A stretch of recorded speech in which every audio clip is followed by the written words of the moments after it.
I'm in awe of everything you do for each and every one of us. You saw a crisis, and you said, what can I do to help?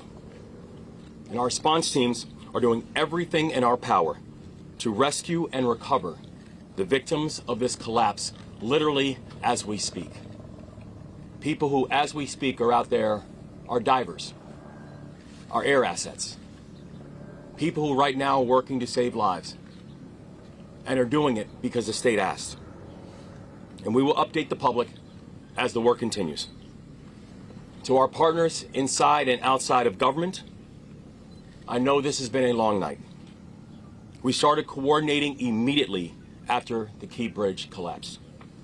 We've been standing together every step of the way, from our county leadership, to our city leadership, to our state leadership, to our federal leadership. And I'm grateful to call each and every one of you not just colleagues, but I'm grateful to call you friends. And to the people of Baltimore, and each and every one of the 6.3 million Marylanders who call our state home, I recognize that many of us are hurting right now. I recognize that many of us are scared right now. And so I want to be very clear about where everything stands. We are still investigating what happened, but we are quickly gathering details. The preliminary investigation points to an accident. We haven't seen any credible evidence of a terrorist attack. Our administration is working closely with leaders from all levels of government and society to respond to this crisis, and not but just by addressing the immediate aftermath, but also by building a state that is more resilient and a state that's more safe. That is our pledge, and that's our commitment, and we're going to keep that commitment. And lastly, to the victims of this tragedy and their loved ones, all of our hearts are broken. We feel your loss. We're thinking of you, and we will always be thinking of you. We pray for the construction workers who are on the Key Bridge, and we pray for everyone who has been touched by this tragedy and their families and all of their loved ones. But Maryland, we will get through this, because that is the Maryland spirit, and that's what Maryland is made of. We are Maryland tough, and we are Baltimore strong. So in the face of heartbreak, we come together. We embrace one another, and we come back stronger. That's what we've always done. That's what we'll continue to do. And that's what we're going to get done together. And we're going to pray for Baltimore. And I'd like to turn this over to Senator Van Hollen, who's done a remarkable job in our fellow delegation in providing support. So thank you, Senator. Thank you, Governor. As the governor said, we come together. We come together in Baltimore. We come together in Maryland.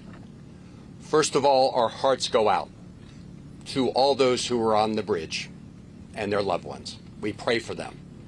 Our gratitude goes out to the first responders who, as we speak, are out there continuing to conduct search and rescue operations.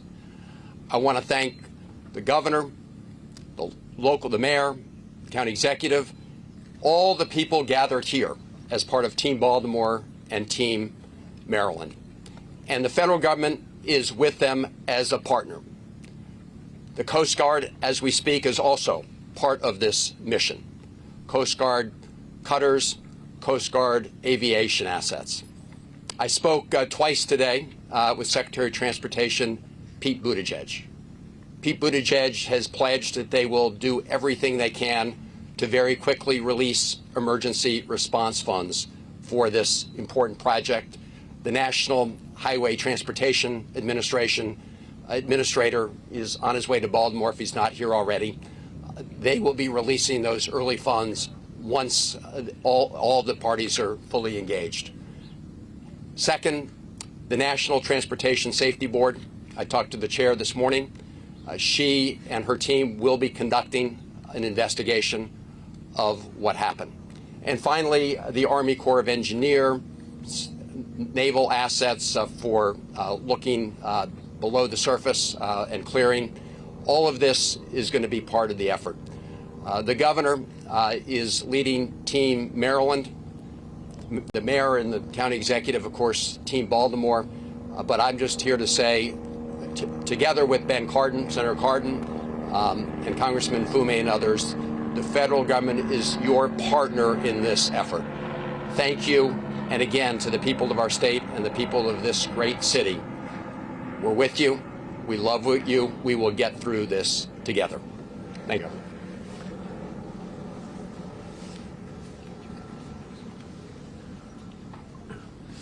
Good morning again. Paul Wiedefeld, Secretary of Transportation. Just a few updates since our meeting this morning. The crew that was out there working was basically repairing potholes, just so you understand that. Had nothing to do with a structural issue at all on the facility.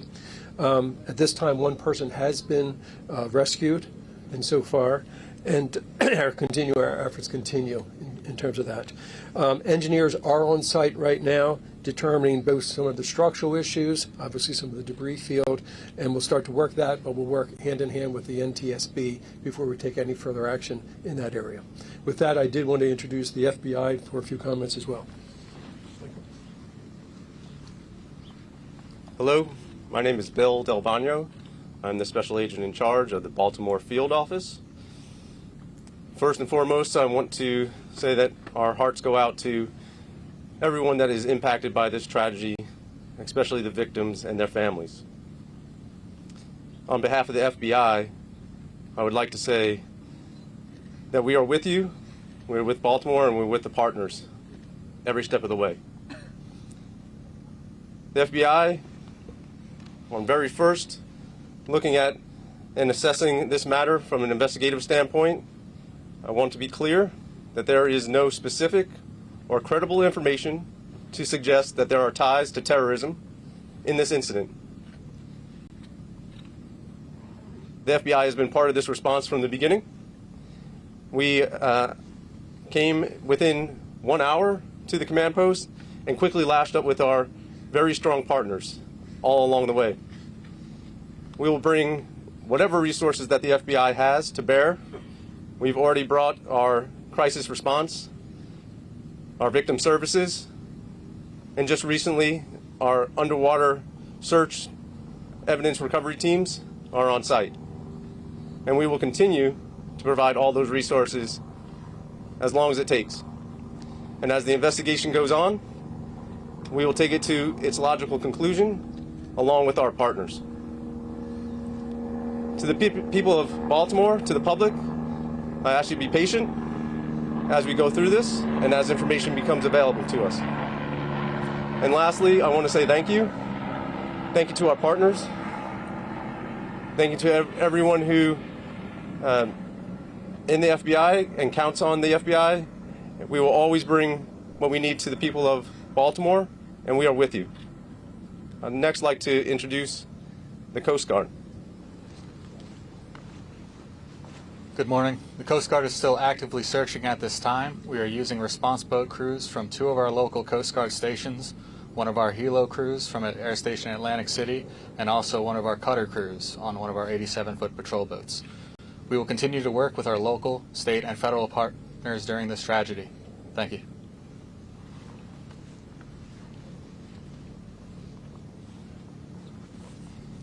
Governor, as far as you are aware, was the collapse of that bridge inevitable as that ship hit that part of the bridge? No, we're still in the process of investigating exactly what happened. So we don't have any further details about whether or not it was inevitable or not. But no structural issue with the bridge? No, there was. In fact, the bridge was actually fully up to code, so we have no further information about what happened during that time. Governor, is all shipping in and out of the port now stopped completely? And do you have any estimate very early on as to how long it will be before shipping can resume to the Port of Baltimore? Yeah, we don't have any estimates on timeline because right now our exclusive focus is on saving lives. Our exclusive focus is on search and rescue. Could you give us a better sense for the number? Because we've heard, I know Mr. Wiedefeld said one had been rescued, but earlier from Baltimore we heard that 2 have been rescued. Can you tell us the total numbers we're talking about that maybe that you're searching for, and how many have been rescued? Well, There are 8 individuals. 6 are being searched for right now. 1 is was taken to the hospital, and 1 is not in the hospital that we're speaking to. So 6 unaccounted for. Yes.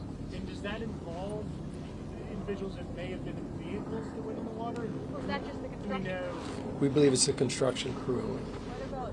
So we don't think there's anyone in vehicles in the water? No, we do not believe so. Okay, we'll take questions right here. Take this question here. Governor, 2 questions. How quickly did you find out about what happened here, and what was your reaction when you heard the scale of what just occurred at that bridge earlier today? well, I mean, I think it was probably within minutes of everything, less than an hour, when I know that my phone first rang, and first from the mayor of Baltimore and also from our chief of staff, and it was. We know the Key Bridge. I've ridden over the Key Bridge countless times. So many of us know the Key Bridge because it is our normal commute. This is a place that is a normal commute route for over 30,000 Marylanders every single day. And so to hear the words that the Key Bridge has collapsed, it's shocking and heartbreaking. And immediately the first thought and the first ideas go back to what happened to the people, what was the impact on human life. But for every single one of us who are Marylanders, the words that the Key Bridge is gone, it still shakes us, because for 47 years, that's all we've known. And so this is not just unprecedented from what we're seeing and what we're looking at today. It's heartbreaking. Governor, can you confirm that the crew on the ship alerted authorities that it had lost propulsion and was in trouble? We can confirm that the crew notified authorities of a power issue. Yes. And that they had lost power on the ship. Yes. Was there any ability to shut down the bridge? We're going to take the question right here. Question. Sorry, can you please give the numbers? Or you were looking for 7 people and 2 have been rescued. And now you're looking for 6 people, like 1 has been rescued, so 3 people has been rescued in total. Or only 2? Total of 8. Excuse me. A total of 8. 1 rescued and in hospital. 1 not in hospital, but it is, we have communicated with that person. And then 6 that we are searching for. And all construction workers working on the pothole? With all 8 of them? Yes, they were all related to the construction program, yes. We heard that multiple vehicles went into the water. Any word on how many vehicles went into the water and the condition of those people that were in the vehicle? Not at this time. Well, there we've been hearing from the governor of the state of Maryland, Wes Moore, the senator for Maryland, Christopher Van Hollen Jr., the FBI, the Coast Guard, and many others too on the search and rescue operation, what they describe as the exclusive focus of their efforts at this time on this search and rescue operation with 6 unaccounted for individuals.